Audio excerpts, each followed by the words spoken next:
mambo ya kwanza ya kujifunza kuhusu damu. Sitaki kuyarudia, yote hayo utayakuta kwenye orodha ya masomo yangu ambayo tayari kwa mtandaoni. Kama hujalipata utalipata tu. Lakini jambo la pili tuliangalia, baada ya kuangalia mambo ya kwanza ya kujifunza, tulikuja tukaangalia nguvu ya damu katika Agano la Kale. Tulipoangalia nguvu ya damu katika Agano la Kale, baadaye tukaangalia mambo kama 7 hivi yanayotofautisha damu ya Yesu na damu zingine zilizomwagwa Agano la Kale na hata zinazomwagwa sasa. Maana wako watu bado wanamwaga damu, wengine kimchawi, kimshirikina, kimganga, wengine wanamwaga kama kidini hivi. Sasa zo damu zinazomwagika na damu ya Yesu kikompea, tofauti yake tuliona mambo kama 7 hivi ambayo yalikuwa ya muhimu sana. Leo nataka nizungumze nguvu ya damu ya Yesu au nguvu ya damu katika Agano Jipya. Nguvu ya damu katika Agano Jipya. Na tukisema katika Agano Jipya, lazima hiyo damu iwe damu ya Yesu. Tuombe. Baba mtakatifu, Mungu wa mbingu na nchi, naomba uwe nasi wakati huu tunapomalizia semina hii ya Pasaka. Roho wako Mtakatifu awe pamoja nami katika jina la Yesu. Amen. Bwana Yesu asifiwe. Tuliona damu katika Agano la Kale nguvu kwenye maeneo 3. Lakini katika Agano Jipya leo tutapitia maeneo kama 12 katika siku ya Pasaka, siku ambayo Yesu Kristo alifufuka, alitoka kwa wafu. Tutapitia maeneo kama 12 hivi na yenye nguvu. Kimsingi tulipokuwa tunapitia Ijumaa ile tofauti ya damu za Agano la Kale na damu ya Yesu, ni kama pia tulikuwa tunaongelea nguvu yake.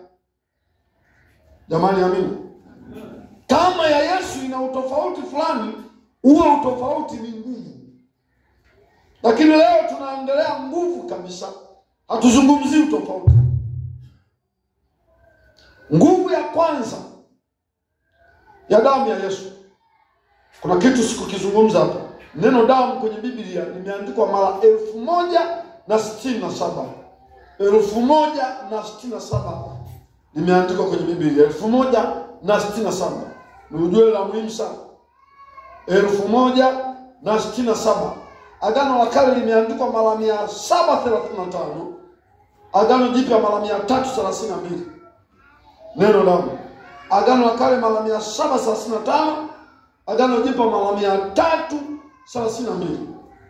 Kwa hiyo ni jambo ambalo limejirudia sana. Na kithioloji, jambo lolote linalojirudia sana huwa linataka kujenga doctrine. Jamani, amini. Kitu kama kimetokea tu akijajirudia, kiogope kama ugonjwa wa mkono. Na unapokitumia kina madhara. Lakini kitu kinachojirudia sana huwa kinajenga fundisho kithiolojia. Na yale mengine unayoona labda yale kufanyika hayajajirudia, unaona tumeyaacha. Mambo hayo kama kutawadha miguu, hatujaona yamejirudia, tumeyaacha, si ndio?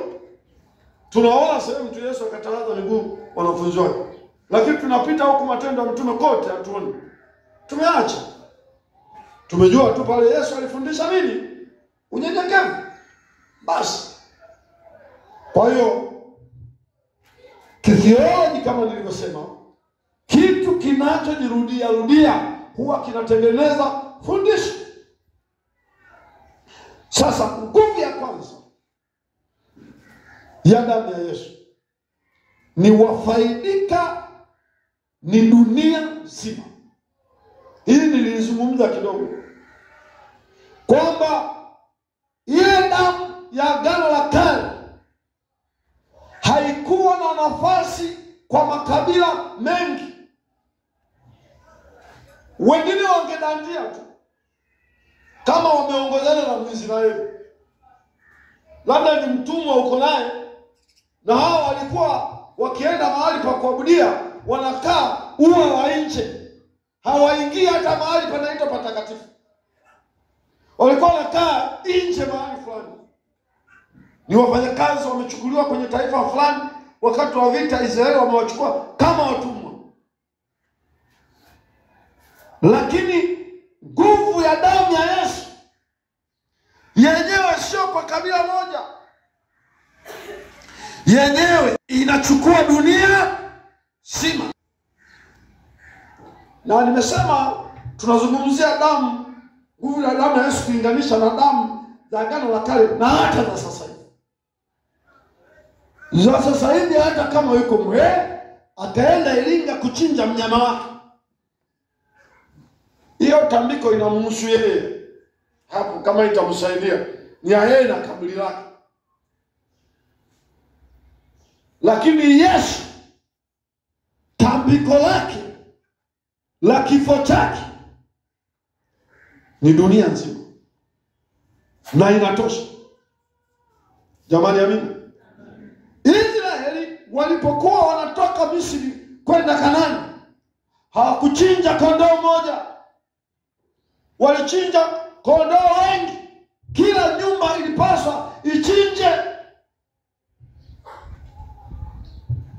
kondoo moja. Asingezitosha, damu ya kondoo moja asingetosha hata kwa nyumba zote za Waisraeli. Lakini Yesu sio kwa kabila moja tu Israeli, sio kwa nyumba moja tu, ni kwa mataifa yote. Jamani, amina. Wafaidika ni dunia nzima. Hakuna mtu ambaye damu hii haimuhusu au haimuwezi. Wote wanafaidika na damu ya Yesu. Ukisoma katika kitabu kile cha Injili ya Yohana sura ya 1 mstari wa 29.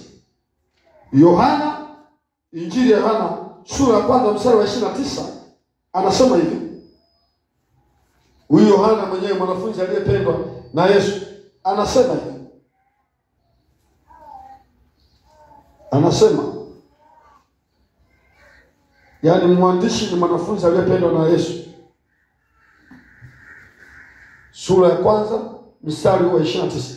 Siku ya pili yake amuona Yesu anakuja kwake, akasema, tazama.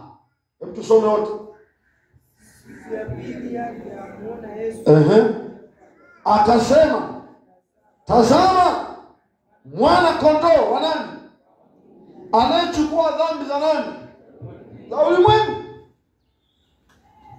Mmeshawasikia watu wanasema Yesu hakuja kwa Waisraeli. Yesu hakuja Kanaani. Na wanachukua kaandiko kamoja tu ambako anasema sikutumwa isipokuwa kwa nani? Kwa kondoo wa Israeli waliopotea. Hawakuelewa alipaswa aanze kwao. Na maandiko yanasema alikuja kwa walio, na walio wake wakafanya nini? Bali wote waliompokea ndio. Kwa hiyo Yohana anamuona Yesu kama mwana kondoo ambaye habebi dhambi za Wayahudi, anabeba dhambi za nini? Ulimwengu. Kwa hiyo hii ni nguvu kubwa sana iliyopo kwa Yesu Kristo. Andiko lingine tulishasoma kitabu cha Ufunuo 5:19. Inasema ulichinjwa ukamnunulia Mungu watu wa kila kabila, watu wa kila lugha, watu wa kila jamaa. Wafaidika wa damu ya Yesu ni dunia nzima, ni ulimwengu wote. Namba 2, nguvu ya damu ya Yesu. Ya pili, hii ni damu ya agano jipya. Hii ni damu ya agano jipya. Kwa Kiingereza wanaita the blood of New Testament. Ni damu ya agano jipya. Nyinyi mnaposikia damu ya agano jipya, mnafikiri kitu cha kawaida. Mnaposikia agano jipya, sisi watu wa agano jipya tunafikiri ni kitu cha nini? Cha kawaida. Sio kitu cha kawaida. Sio kitu cha kawaida. Fikiria, umepitia maisha ya kuumiza. Umekutana na hasara. Umekutana na shida. Umekutana na mambo ambayo yameharibu hatima yako.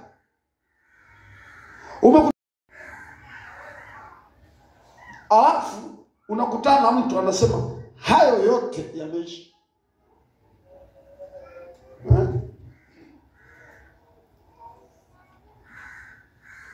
Wako watu walikuwa wanafanya kazi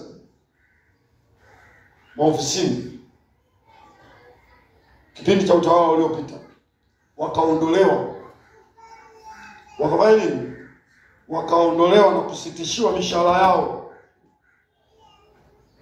kwamba nyinyi sasa sio wafanya kazi kwa mujibu wa 1, 2, 3, 4, 5, vyeti vyenu vina matatizo ili na hili na hili. Naomba nikuulize, hivi unaweza ukahisi yale maumivu waliokuwa wanapata watu hao moyoni?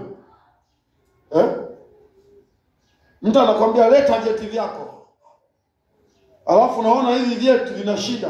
Unaweza ukahisi maumivu yake yalikuwa maumivu ya namna gani? Uko na watoto, huelewi baada ya kazi waikiisha wanakula nini? Uko na mkopo, huelewi utaendelea kurejesha nini? Kazi ni mwisho na aliyesema ni mkubwa. Hakuna kumswali swali lolote, kasitisha, hakuna. Unaweza kuelewa maumivu yake? Alafu anakuja mwingine anasema hivi ya kwamba njooni tunafanya agano jipya. Yale mengine yote yameisha, tunaanzia hapa kwenda mbele. Ndio maana ya damu ya agano. Na sio agano tu, agano jipya.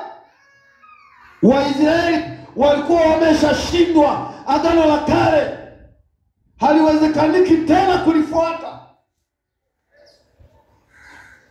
Damu hii ya Yesu anapomwaga ni damu ya mapatano mapya, kwamba haya yaliyopita yamepita, tunaanza hapa kuendelea mbele.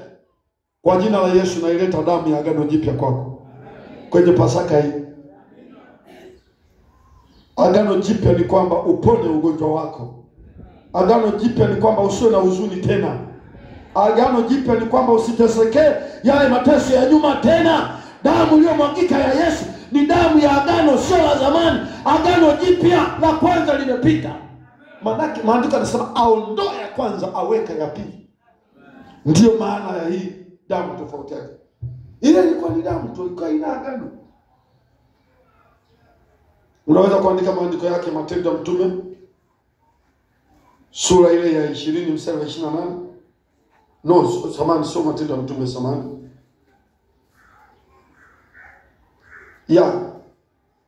Ni Waebrania 12:24. Ebrania 12:24, Mathayo 26:28. Mathayo 26:28. Hii namba 2. Damu hii nguvu yake ni damu ya agano. Namba 3.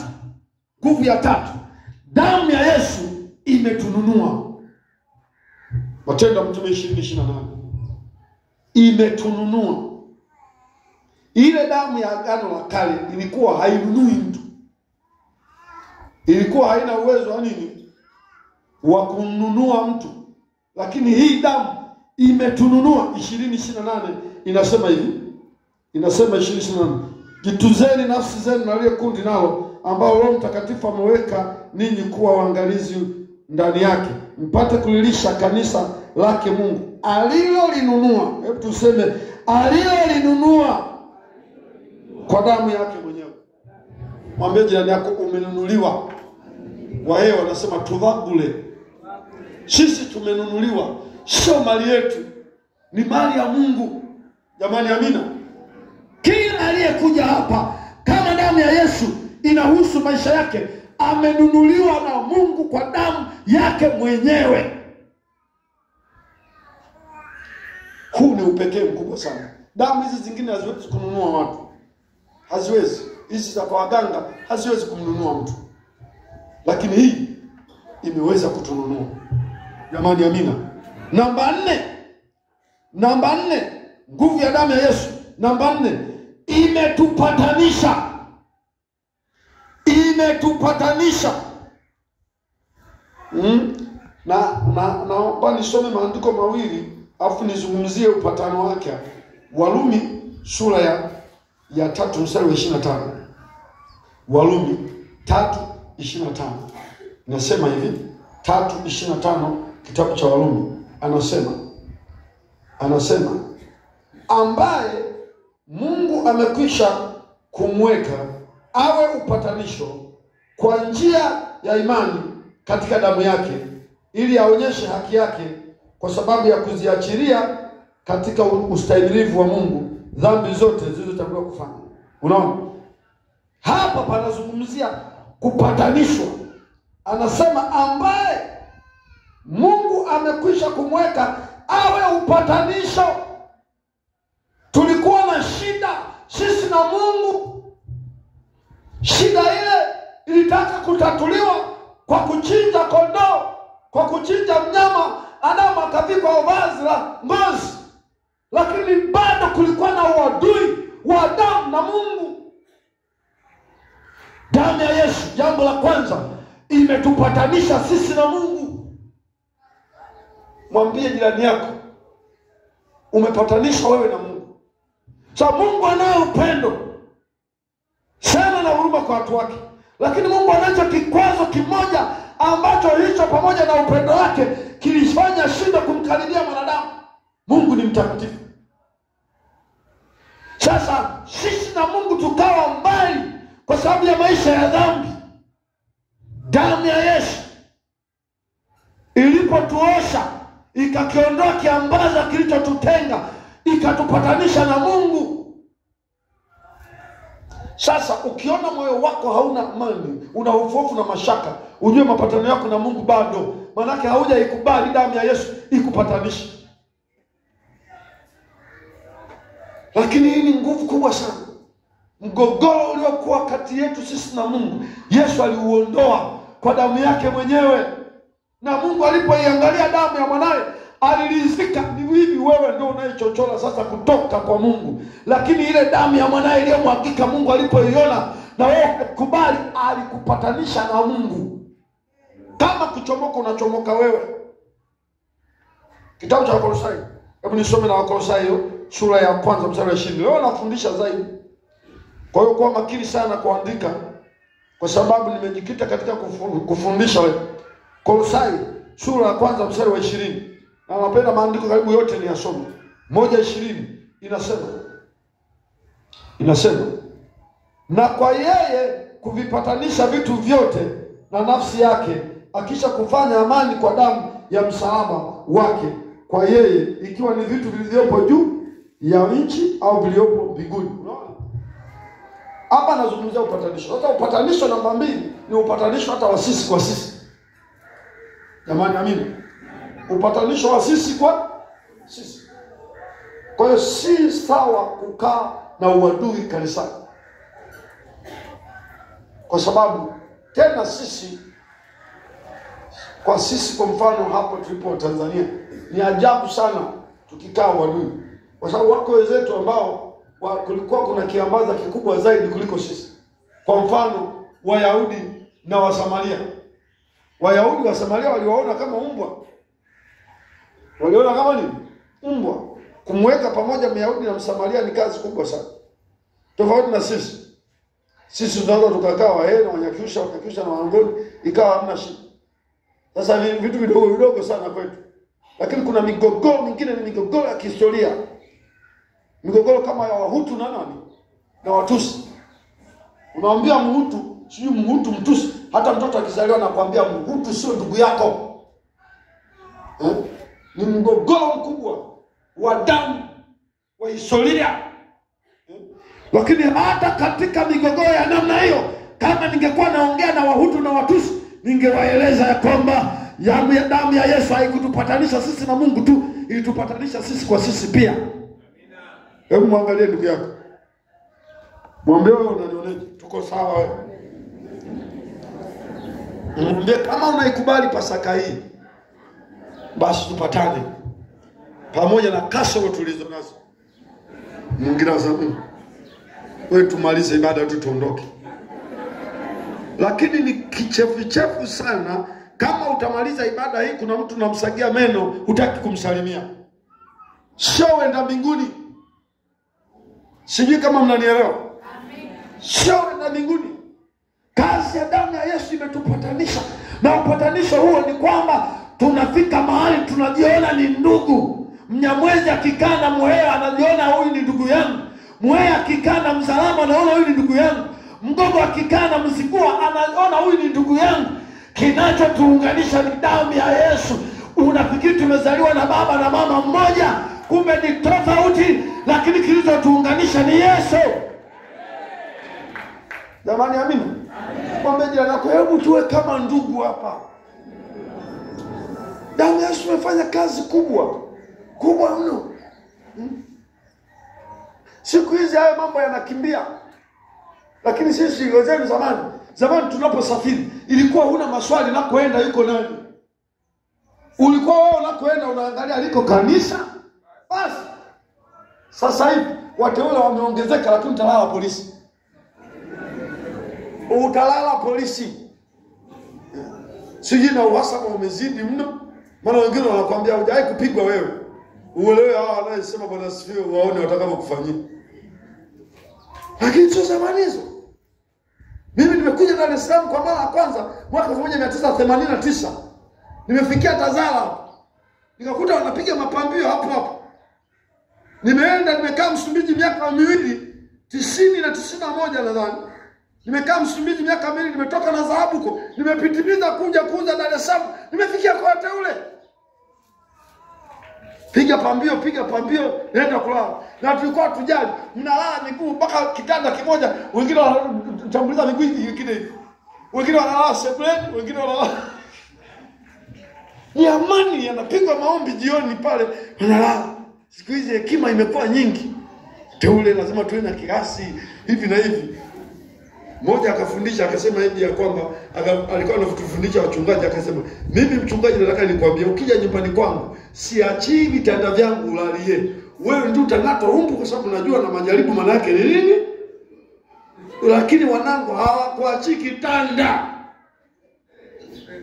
Anasema mimi siwezi kuwa na huruma za kijinga kama huruma za Lutu. Unajua huruma za Lutu? Lutu aliwaambia wageni, aliwarudisha wageni ndani, akasema nyinyi wageni ingieni ndani, ila na watoa mabinti wawili tu wabaki wa binti zangu. Ndio huruma wanaita za Lutu hizo. Yaani akaona heri mabinti zake watupwe nje wabakwe, ila mageni yale yasiyojulikana kwa kwenda yaingie ndani. Akaenda kuwasia akasema hawa muache waingie ndani na watolea mabinti zangu wawili. Muwafanyie mnachokitaka. Sasa huyo jamaa alihubiri siku hiyo, hata mimi nilipata hasira akasema, "Hivi Lutu una akili wewe?" Akamwambia Lutu, nakuuliza una akili Lutu? Unatoa watoto wako waende wafanywe vibaya kwa sababu ya mjanga. Wanyakuza wanasema wajanga. Ni sawa. Tunajifunza hekima, lakini haituondoi kwenye ushirika na kuondoa kile kiambaza kilichotutenga. Yesu awe upatanisho wetu. Yesu awe upatanisho wetu. Tatu nne. Tano. Imetuhesabia haki. Warumi sura ya 5 mstari wa 9. Hii damu ya Yesu imetuhesabia haki. Na hamna kitu cha muhimu katika maisha kama haki. 5:9 inasema basi zaidi sana tukisha kuhesabiwa haki katika damu yake tukaokolewa na ghadhabu kwa yeye. Imetuhesabia haki. Haki ni kule kujidai na kutembea kifua mbele bila mashaka. Haki ni swala la moyo wako kuto kukushitaki. Leo tuna watu mioyo inawashitaki kwa sababu wamezuia damu ya Yesu isiondoe hatia ili mtu huyu ahesabiwe haki. Mtu asiye na haki, anayejua makosa yake, hawezi kupita hata kituo cha polisi. Anajua jana aliiba simu, ana bangi mfukoni, hawezi kupita.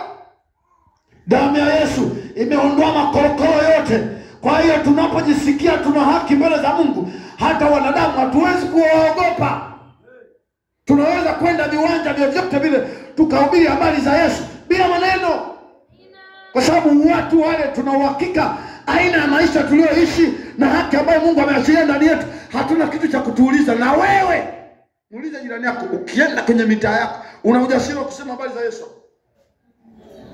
Kwenye eneo lako la biashara, kwa wale unaokaa nao, kwa wale unaosoma nao, kwa wale unaofanya nao kazi, unasikia haki? Kama mwana mbinguni huko mbinguni. Mwingine anasema kwa Mungu mbali. Anasema kwa Mungu mbali. Wewe tuendage hivyo tu. Tunakupa na unahubiri hapa madhabahu, unasema yani hapa tuendage hivyo kwa Mungu ni mbali sana. Hata mimi ninasimama tu, yanaendelea huko mbele. Dhamiri inakusuta. Dhamiri inakupa wasiwasi. Leo damu ya Yesu ikufanye uone una haki. Na sio tu inakuhesabia haki tu hivi. Haki hii tunaipata baada ya kukubali kuoshwa kwa damu yake. Baada ya kukubali kutembea katika njia zake, sio kwa nguvu zetu, kwa damu yake yeye. Unasikia una haki kwa sababu mashitaka yale yaliyoshitaki moyo wako yanaondoka. Jamani, amina. Namba 6. Nguvu ya hii damu imetukomboa. Efeso sura ya 1 mstari wa 7. Hii damu imetukomboa. Unajua tunazungumza kuokoka, lakini hapa tunazungumza kukomboa. Tunajua nini maana ya kukomboa? Si ndio tunajua? Muulize jirani yako, unajua maana ya kukomboa? Unaposema umekombolewa. Yes. Efeso 1 mstari wa 7 unasema hivi. 1 mstari wa 7 unasema katika yeye huyo kwa damu yake tunao ukombozi wetu, yani masamaha ya dhambi. Kukombolewa ni kulipiwa deni. Ulikuwa mahali umeshikiliwa kwa sababu fulani. Sasa wengine bado wanatoa sadaka ya ukombozi. Wangapi wamesikia sadaka ya ukombozi? Wangapi wamesikia? Mnaenda tu. Unakomboa nini? Muulize mwenzako, unakomboa nini tena? Hatukombolewi kwa sadaka, tunakombolewa kwa damu ya Yesu. Hii damu yake imetukomboa, imetutoa mahali tulishikiliwa. Mimi niliwaambia, kama nyinyi wengine hamjawahi kusikia, mimi ukoo wangu nilikotoka, mizimu ya ukoo wetu inatukataza kushika vitu vichanga. Awe mtoto kama hajakata kitovu, hakuna kushika. Yawe mayai, hakuna kushika. Vile vichanga vya umbwa hivi vya nyau, hamna kushika. Wahewa wanasema Kinyarwanda. Wahewa wamenielewa nikisema Kinyarwanda, wamenielewa. Na nilipokuwa nakuwa katika maisha yangu, nilikuwa nikishika mayai ama nikishika hivi vitoto vichanga hivyo, naota madonda kichwani. Mzee mpaka anakufa, alikuwa na force kula mayai, lakini alikuwa anachewa. Unakuta kabisa mapepo limeshapanda. Kwa sababu mapepo yana madai yake, mizimu ina madai yake. Na wewe kama unakataa kutembea katika mstari wa Mungu, mizimu ina haki ya kukudai. Utapeleka mpaka watoto wanalia hawalali. Peleka. Na ukipeleka unadidimizwa mizimu mingine zaidi. Ukiyakuta majina huko sasa ya ajabu. Juzi nilikuwa nimtafuta mtu mmoja kwenye simu. Nilipoangalia profile yake nikaamua kuacha. Kwa sababu anatoka ukoo wetu. ukoo wetu tunaita gungli mwezi itamili simba kumakwa wa mlolele pangili pandembo. Hasa huyo alikuwa anaitwa Pangili Pandembwe. Nikakliki huyu Pangili Pandembwe ni ndugu. Nikaangalia mauzauza yake na mapicha yake, nikasema hapa hii ni mizimu tupu. Mimi sio Pangili Pandembwe. Basi nikasema hapa huyu nikimtafuta tuonane, natafuta ushirikina. Picha zake nyingi kuna mapembe ya tembo, nikasema hii sawa, hii ndio Pangili Pandembwe yenyewe. Sisi tumekombolewa huko. Nilipookoka madai yale hayapo tena kwangu na kwa watoto, hayapo. Madai ya kutokushika mayai, madai ya kutokushika vitoto vichanga, madai ya mtoto mpaka akatwe kitofu niende nimuone, haipo. Lakini zamani hizo nilikuwa nikikuta umbwa yako amezaa, alafu bado vitoto vichanga nikiviangalia na macho tu vinakufa vyote. Vyote vinakufa. Na tulikuwa tunafanya hivyo kwa mtu ambaye anatukorofisha. Unategea umbwa wake ajifungue kule, naenda nachungilia. Sasa wao si ushirikina huo. Si ushirikina huo. Damu ya Yesu imetukomboa. Sasa kwa nini imetukomboa? Kule kulikuwa kuna madai. Kuna madai, na wengine mko hapa hamuelewi mna madai. Wengine kule Iringa wanasemaga, wengine wanasemaga msuke. Msuke ni aliyeombwa. Wao watoto wanaoitwa wameombwa kwa mganga, wakinyolewa nywele zingine hapa huwa zinaachwa hivi. Kwa masharti ya mganga. Muulize ni wewe ni? Sasa huyu mganga na madai. Mganga madai. Msifikiri waganga wa kienyeji kuna baadhi ya mambo hawawezi. Wanayoweza lakini hawawezi yote. Anayeweza yote ni Mungu. Lakini maarifa ya kibinadamu anaweza kuwa nayo, ila ni maarifa ambayo baadaye atakupeleka kwa ngongoni. Kwani ukimfuata shetani utajiri. Juzi mwanamuziki mmoja anaitwa Harmonize wamempiga picha na mapete yake, anasema hivi: heri umasikini wenye majuto kuliko heri utajiri wenye majuto kuliko umasikini wenye furaha. Umeona sentence? Anasema heri utajiri wenye nini? Wenye majuto kuliko umasikini. Yaani heri niwe na lia lakini tajiri kuliko na cheka lakini maskini. Unaona walivyojisacrifice? Wana vitu vina madai juu yao, na sasa tunawapoteza wasanii. Watu wengi wanaochipuka naona wanapotea. Hata wengine ni wahubiri wanachipuka wanatisha, baadaye wanapotea. Kuna madai ya mikataba walioiweka huko inawadai. Lakini habari njema nilionayo ni kwamba iko damu ya ukombozi, ni damu ya Yesu. Haijalishi ukoo wako na madai kiasi ya namna gani, yaliyosababisha na baba, yaliyosababisha na mjomba, yaliyosababisha na mama yako akiwa na shida, hakuna sababu ya kusema sasa itakuwaje, mama alishakufa au baba alishakufa, ama wao ndio waliweka mikataba juu yangu. Hamna kuwarudia, tayari iko damu ya mwana simba wa kabila la Yuda, Yesu Kristo. Imeandikwa akatukomboa, na uhitaji kutoa mali zako kwa ajili ya ukombozi. Hapana, unatoa sadaka zako kwa kumpenda Bwana. Ukombozi ulishakamilika kwa damu ya Yesu. Maneno ya Mungu yanasema mmekombolewa sio kwa vitu vikaribu, ila kwa damu ya thamani, damu ya mwana kondoo ya Yesu Kristo mwana Mungu aliye hai. Hatukombolei kwa pesa tunazotoa benki kuhamisha kwenye account sema nabii fake. Hapana, iko damu tayari ishatugharimia. Changamka, usiwe mtumwa na watu wanaokufanya uonekane hujakombolewa. Changamka. Tunahitaji ukombozi. Utaweka na andiko lingine, hilo liko katika kitabu cha Petro wa kwanza sura ya kwanza mstari wa 18 na 19. Maneno yake nimeshasema hapo. Petro wa kwanza sura ya kwanza mstari wa 18 na 19 anasema, fahamuni kwamba mmekombolewa sio kwa damu, sio kwa vitu viharibikavyo, fedha wala dhahabu, ila kwa damu ya thamani, damu ya Yesu. Namba 6 hiyo, shaba. Nguvu ya saba. Hii damu, kwa damu hii tumeletwa karibu. Efeso 2:13 inasema hivi: lakini sasa katika Kristo Yesu, nyinyi mliokuwa mbali hapo kwanza mmekuwa karibu kwa damu yake. Mwambie jirani yako, nilikuwa mbali Unajua kuwa mbali maana yake nini? Kuwa mbali maana yake nini? Wewe kuona wakati timu zinacheza hapo uwanjani na wewe ndio shabiki kindaki pengine wa Simba au wa Yanga. Jana nimesikia wana Simba wanataka kununua uwanja wa Jangwani. Wanasema nyinyi hapa mliwekeza tu ili muondoke tunawanunua. Mwingine sasa utununui, ugomvi unaanza hapo. Simba anasema sasa mtasubiria mtaona nguvu ya pesa hapo mnaondoka Jangwani hapo. Sio pendo mlipanga tu. Sisi tunataka kununua tuvunje majengo tujenge uwanja wa kisasa. Wana Yanga tayari wameshaanza kukasika. Wanataka hata wachange mchango wasiondoke. Sasa ndio uko kwenye mechi. Kwenye mechi kuna aina tofauti ya viti. Viko vya huko nyuma na hivi vya mbele. Kama wewe unapenda vya wapi? Unataka kuona matukio vizuri unapenda vya wapi? Unapenda karibu. Mwambie jirani yako ulikuwa mbali huko. Unamuona jijigia, unamuona kwa mbali. Lakini utakama ndio wewe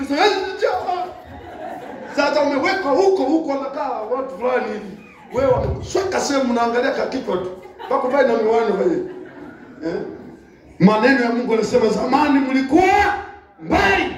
Hili neno lina maana sana. Lina maana sana. Mtu kuwa mbali ina maana nyingi. Inawezekana umbali wa eneo. Lakini umbali wa kufikiriwa. Umbali wa nini? Wa kufikiriwa. Unaongea hata ueleweki uko mbali. Lakini maandiko yanasema hii damu ya Yesu imetuleta karibu. Muulize mtaka unafikiri karibu na nani hasa? Nyinyi mnafikiri itakuwa karibu na nani? Sipige kofi sasa. Tulikuwa mbali, hii damu inatusogeza. Unaabudu Mungu, unamuona kana kwamba unamshika hivi. Unaondoka umeshiba uwepo wake. Na uwepo ni wa muhimu sana, msiubeze. Msiubeze. Furahi sana watu wanapokutana na uwepo wa Mungu, wako wanashinda kudhamini hata mavazi yao. Uwepo huu ni wa muhimu sana. Unafanya vitu vingi. Vingi Mungu. Hatufanyi ujinga hapa. Tunapokuwa karibu na uwepo wa Mungu. Hatufanyi ujinga.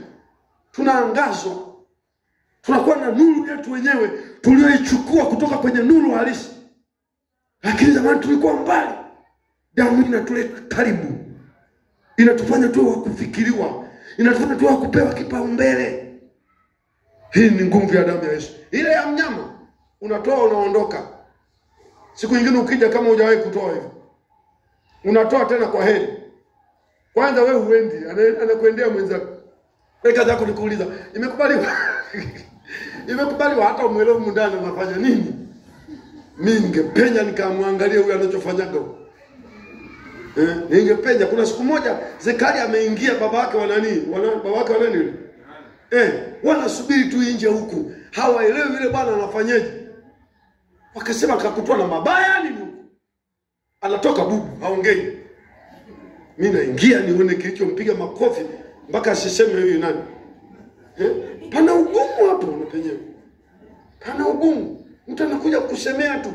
Wewe uliwahi, naomba niwaulize, wale mliowahi kuandika pengine barua za maombi mkapeleka sehemu, alafu baada ya kumkuta muhusika, unamkuta yule anaita masijara wa nani? Vipi unapomwachia unapoondoka? Hivi unakuwa na imani? Anakuambia itafika, alafu anaweka namba. Basi iweke juu hapo, wewe niache hizi kazi zangu. Mimi kwa kweli si wagi na imani hata kidogo. Mimi hata tu vile vyeti vile. Yaani kusema hiki kipimo ni changu. Vile wanapima hivi, wanapima hivyo kwa na changanya huko. Alafu aseme hii ndio damu yako aliyopima. Sasa zingine msirie tu kama wamesema kufa kesho kwamba wamekupa kipimo cha mtu wa Mbagala. Watu wenyewe wameshachoka pale, wanaingiza hiki weka pale. Nishachukua kadi na kupewa jina sio langu. Naambia sio langu, asema sio la kwako. Tukaangalia kwako nikasema hata vipimo vitakuwa sio vyangu. Unasema niongeze.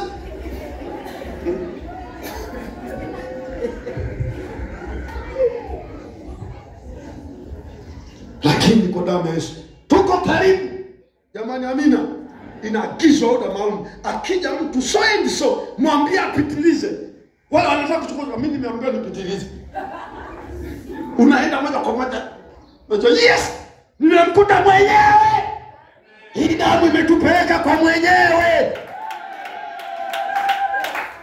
Namba 8 kama sio 9. Damu hii nguvu yake ni kusafisha kabisa. Hii tunazungumza utakaso kamili. Damu ya Yesu haipunguzi dhambi, inasafisha kabisa na makunyanzi yote na mawaa yote.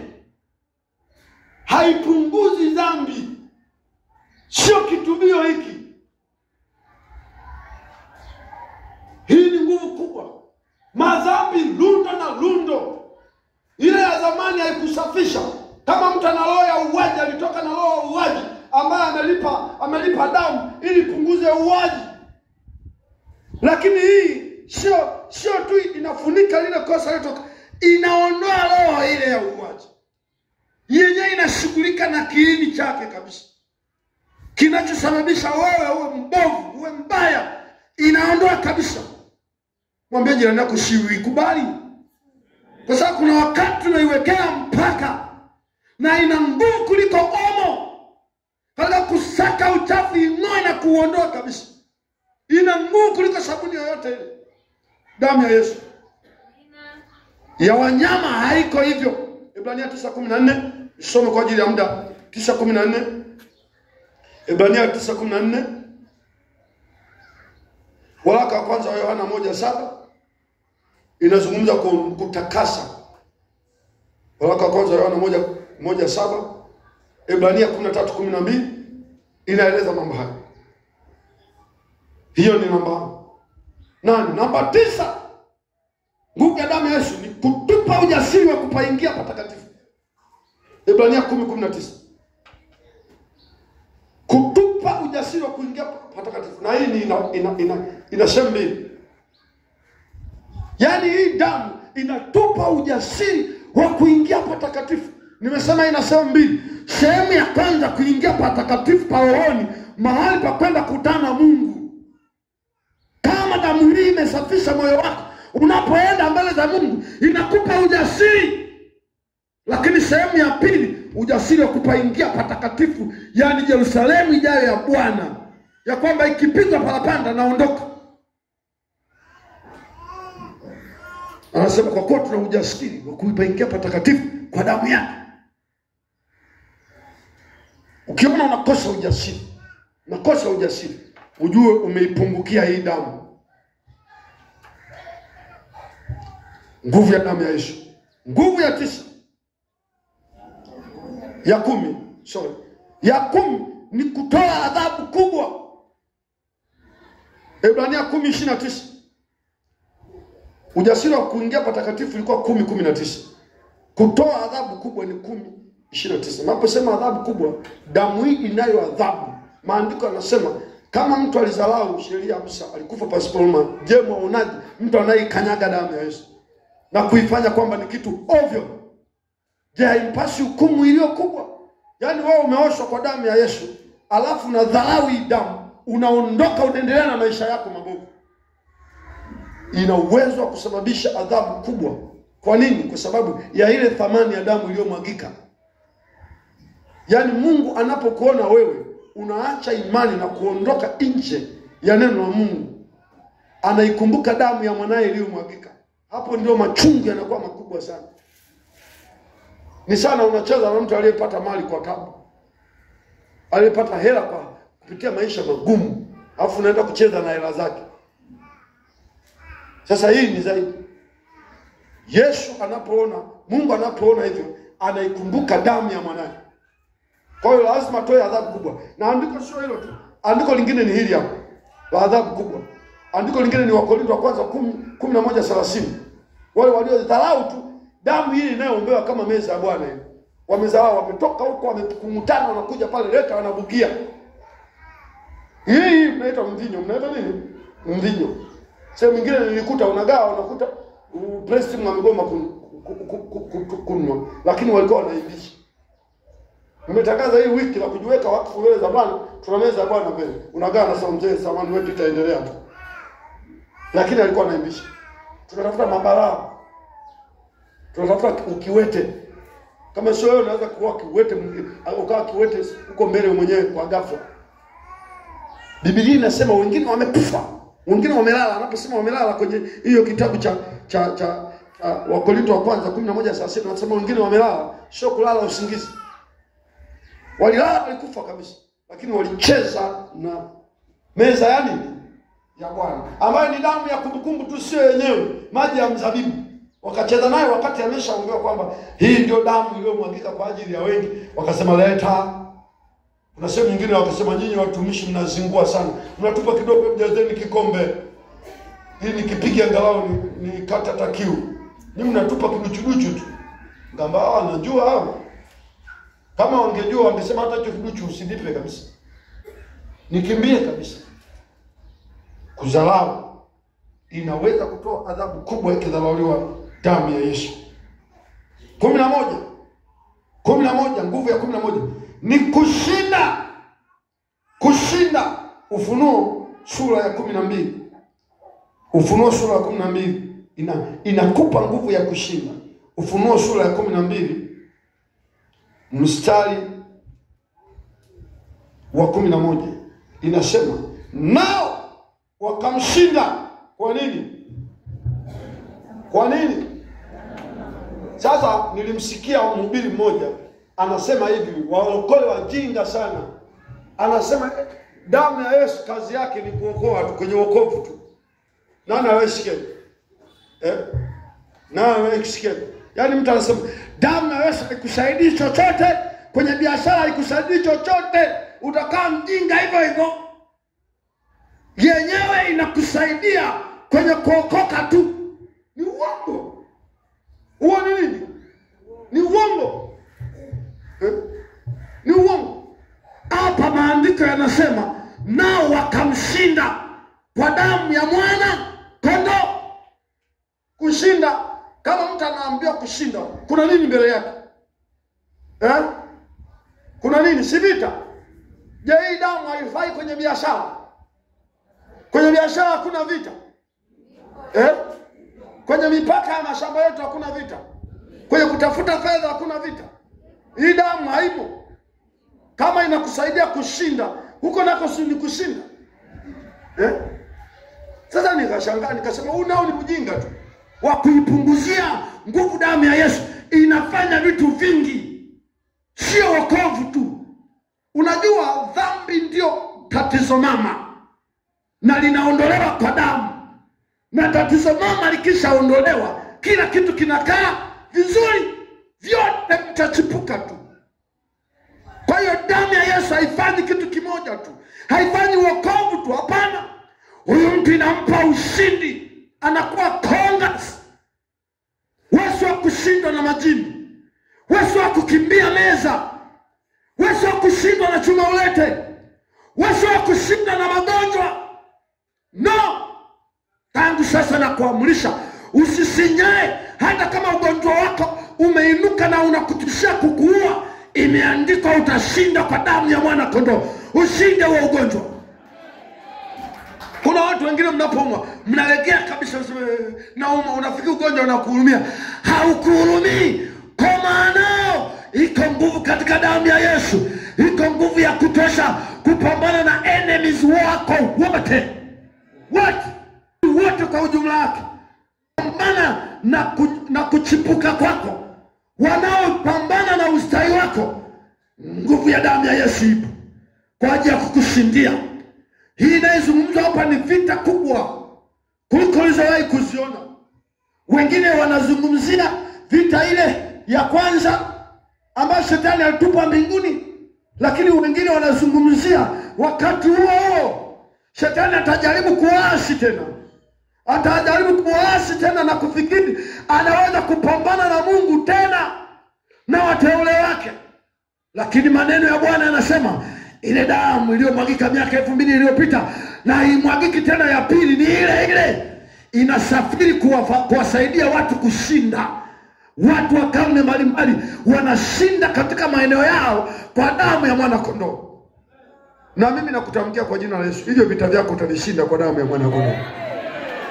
Utavishinda tu. Haijalishi vimekaeje. Vita vya kiuchumi, vita vya kiafya, vyote damu ya Yesu ipo kwa ajili ya kusaidia.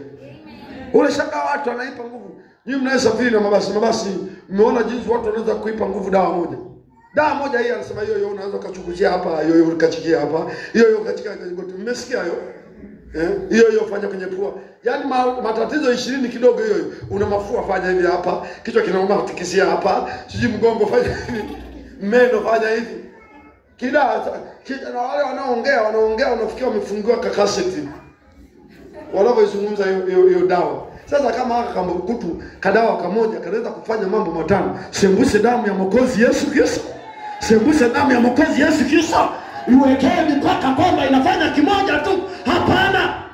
Na wanaosema inafanya kitu kimoja tu, wanataka kuyachukua mengine kwamba mengine wanafanya wao.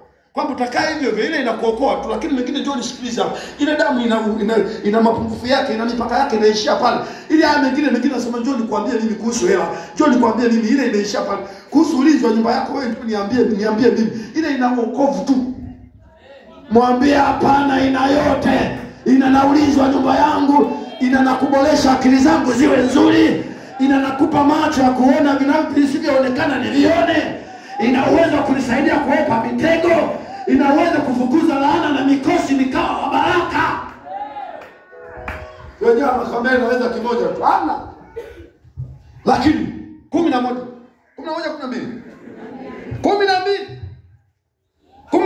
na mwisho. Nguvu ya damu ni damu inayenena mema. Ni damu inayenena mema. Ebrania 12:24. Ni damu inayonena mema. Nataka niwaambie wateule wa Bwana, kila damu inayomwagika inaongea. Hakuna damu inayomwagwa bila kuongea. Inaongea. Hata kuku inaweza kuongea kwamba leo wameamua wanichinje. Damu inafanya nini? Inaongea. Na tulishazungumza kule nyuma. Damu hainyamazi kimya. Inaongea. Kwa hiyo mtu yote anayemwaga damu inaongea. Akimwaga njiwa inaongea. Kwamba wewe damu unayemwagika, mimi nataka fulani na fulani afilisike, mambo yake asiende shwari. Wewe damu unayemwaga, nataka nyinyi mababu mnisaidie, watu maisha yangu kule mjini Kariakoo yaende vizuri.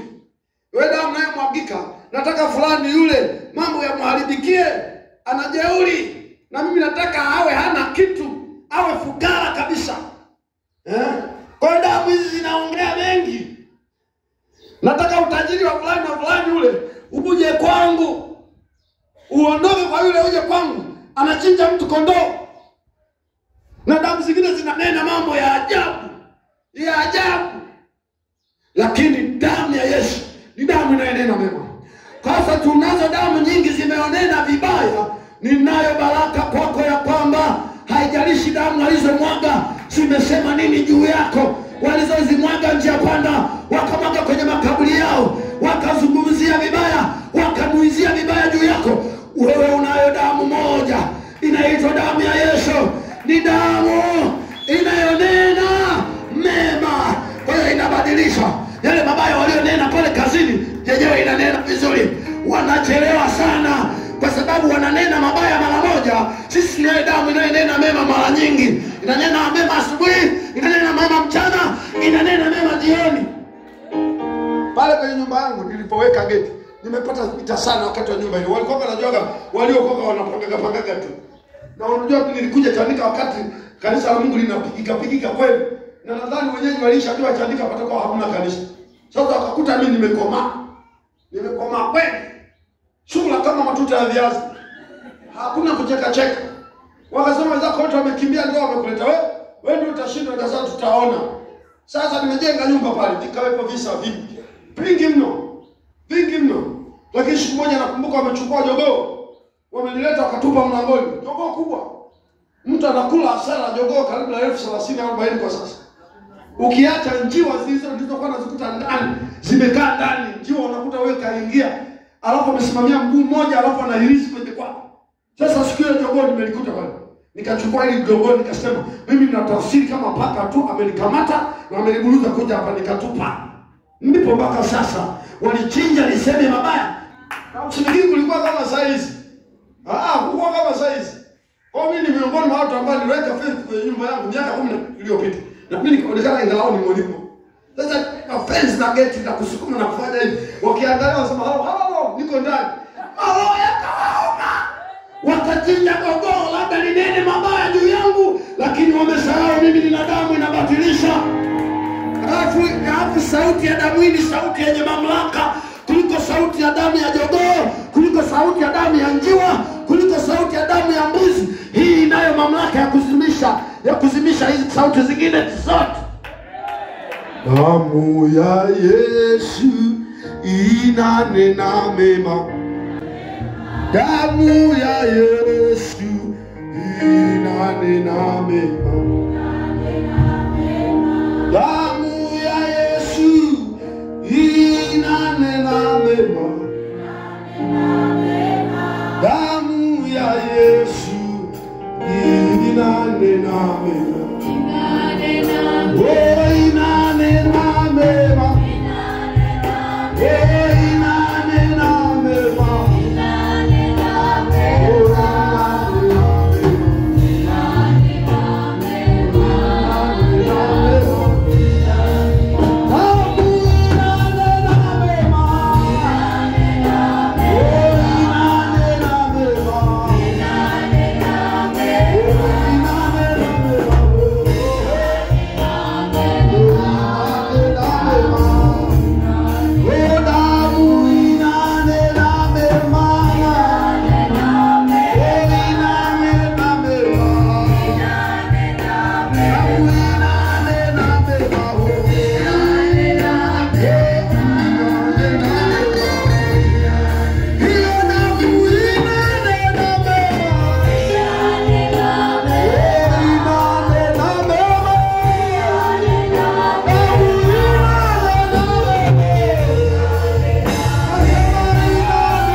hisia. Natamani damu ya Yesu ifanye kitu kwenye maisha yako. Wakataki. Wengine nahitaji watakase, umeshachafuka. Uko hapa. Nomini moshanda wakae seke. Hii kaseke. Bwana yuko hapa anataka kukusafisha. Hii Pasaka iwe ya utakaso kwako. Yako mambo mengi yamechafua moyo wako. Unasema Pasaka hii nataka moyo wangu uwe safi. Njoo hapa mbele. Njoo hapa mbele. Njoo hapa mbele. Wengine mnajisikia mko mbali. Huo ni ukaribu wako na Mungu. Hii damu inakuweka karibu na Mungu. Njoo hapa. Njoo hapa. Wengine kuna maneno mabaya yamenenwa juu yako. Hii damu inanena mema. Njoo hapa mbele. Njoo hapa mbele. Wachungaji, njoo tuhudumie watu. Njoo tuhudumie watu. Nataka Bwana atakase dhamiri za watu. Una mambo mapya yako moyoni mwako. Unasema Mungu nitakase. Unapogoma ujumbe huu, unapokataa ujumbe huu, kinachofuata ni adhabu. Unasema kuna mabaya yananenwa juu yangu. Nataka damu inene mema. Njoo hapa. Njoo hapa. Wachungaji watakuombea. Watakuombea. Watakuombea. Wako watu wamemwaga damu. Inanena mabaya juu yako. Damu za ukoo zinanena mabaya juu yako. Damu za ndugu zinanena mabaya juu yako. Kuna watu wanamwaga damu kwa ajili yako. Wewe kama unachukulia mchezo, wako watu wako serious. Wanataka uharibikiwe. Wanataka uharibikiwe. Lakini leo iko damu inaenena mema mahali hapa. Iko damu inaenena mahali hapa. Na kuna wengine mnaokoka nusu-nusu. Lakini mila za ukoo wenu na damu wanazomwaga makaburini kila miaka, sina nena mabaya kwenye ukoo wenu. Sina nena mabaya kwenye ukoo wenu. Ninyi hamna jitihada zozote. Nataka niwaambie, lazima mjifiche kwenye damu hii. Ili za kwao zinazonena mabaya, hizi zinene mema. Hizi zinene mema. Na wako watu mko kwenye mifungo. Mko kwenye mifungo fulani. Kuna sehemu, kuna madai kwa ajili ya maisha yako. Kuna madai ya maisha yako. Yale unayoyapitia shetani na madai kwenye maisha yako. Lakini damu ya ukombozi iko hapa. Yesu anakulipia madai ya leo. Wachungaji weka mikono kwa ajili ya watu hawa. Wakati unawaombea.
Ninatangaza ushindi kwa ajili yako, kwa jina la Mungu Baba, Mwana na Roho Mtakatifu.